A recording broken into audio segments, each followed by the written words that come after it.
ఓం నమో శ్రీ లక్ష్మీ వెంకటేశ్వరాయ శ్రీ మహాగణాధిపతయే నమః.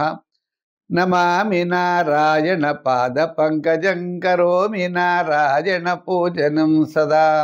వదామి నారాయణ నామ నిర్మలం స్మరామి నారాయణ తత్వమవ్యయం.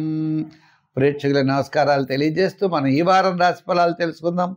ముఖ్యంగా మన 7 డిసెంబర్ నుండి డిసెంబర్ 13వ తారీఖు వరకు ఉన్నటువంటి గ్రహాల యొక్క పరిస్థితిని అనుసరించి మనం రాశి ఫలాలు తెలుసుకుందాం. ముందుగా గ్రహాల యొక్క పొజిషన్ మనం చూసినట్లయితే చంద్రుడి యొక్క పద్ధతిలో మనం మిథున, కర్కాటక, సింహరాశుల్లో చంద్రుడి యొక్క సంచారం ఉంటుంది. రవి, కుజ, బుధ, శుక్రుడు అనే 4 గ్రహాలు వృశ్చిక రాశిలో ఉన్నాయి. వృశ్చికం నుండి కుజుడు తర్వాత ధనురాశిలో ప్రవేశం ఉంటుంది. ఇదే విధంగా మనం చూసినట్లయితే మీనరాశిలో శని, కుంభరాశిలో రాహు, సింహరాశిలో కేతువు, మరి గురుడు మిథున రాశిలో. ఈ విధమైనటువంటి గ్రహాల యొక్క సంబంధం వల్ల మనం ఏ విధమైనటువంటి విధంగా మనం ఉండాలి, తద్వారా ఏ విధమైన పరిహారాలు చేస్తే తప్పకుండా మనం విజయం సాధించగలము అనేటువంటి విషయాన్ని తెలుసుకుని మనం తప్పనిసరిగా రాశి ఫలాలు తెలుసుకుందాం, విషయాలు తెలుసుకుందాం, పరిహారాలు చేద్దాం, మంచి అనుకూలమైనటువంటి ఫలితాలు మనం పొందుదాం. కర్కాటక రాశి. ఈ కర్కాటక రాశి వారికి పంచమ స్థానంలో రవి, కుజ, బుధ, శుక్ర అనే 4 గ్రహాలు ఉన్నాయి. ఇంకా కర్కాటక రాశి వారికి ద్వితీయంలో కేతువు. గ్రహాలన్నీ కూడా మిశ్రమైనటువంటి ఫలితాలు కనపడుతున్నాయి. అంటే ఒక చంద్రుడు ఒక్కడే వారపు మధ్యలో చాలా ప్రోత్సాహకరం కనపడుతోంది. వార ప్రారంభంలో ఈ స్థానంలో చంద్రుడు, వారపు మధ్యలో జన్మంలో, వారాంతం ద్వితీయం. ముఖ్యమైన వ్యవహారాలు వారపు మధ్యలో చాలా ప్రోత్సాహకరంగా ఉన్నది.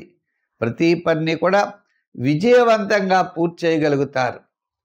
వార ప్రారంభం అకాల భోజనము, శ్రమ, చిన్న చిన్న సమస్యలు, వారం మధ్యలో కార్యజయం, ధనలాభం, బంధుమిత్రుల యొక్క సమాగమం, వారాంతం ఆర్థిక వ్యవహారాల్లో కాస్త ఆలస్యం అయ్యేటువంటి అవకాశాలు ఉన్నాయి.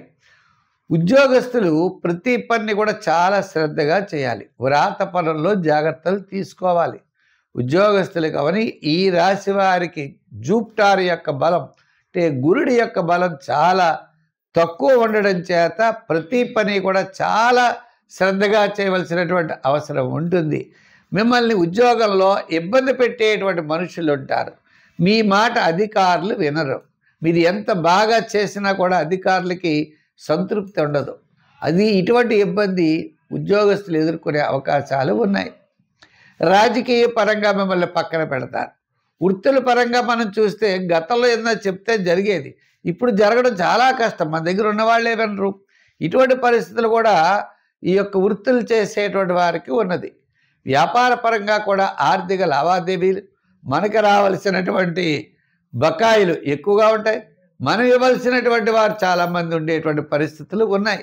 అందుచేత ఇటువంటి పరిస్థితుల్లో గురుడి యొక్క బలం చాలా తక్కువ ఉన్న కారణం చేత ఈ రాశివారు ప్రతిరోజు కూడా అంటే ఈ వారం మధ్యలో మీకు ప్రోత్సాహకరంగా ఉన్నది. అయితే మిగిలిన విషయాలు ఇలా ఎందుకు ఉంటుంది? ఇటువంటి సమస్యలు ఏమిటి? సంతృప్తికరంగా లేదు.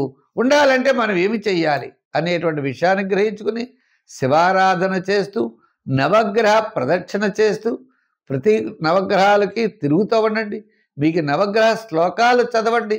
తప్పకుండా శివారాధన, నవగ్రహ ప్రదక్షిణ, నవధాన్యాల్లో మీకు అవకాశం ఏది ఉంటే అది దానం చేయండి. లేదా స్వామి ఆ నవగ్రహాల దగ్గర పెట్టి వచ్చేయండి. తద్వారా కూడా విజయం మీరు సాధించేటువంటి అవకాశాలు ఉన్నాయి.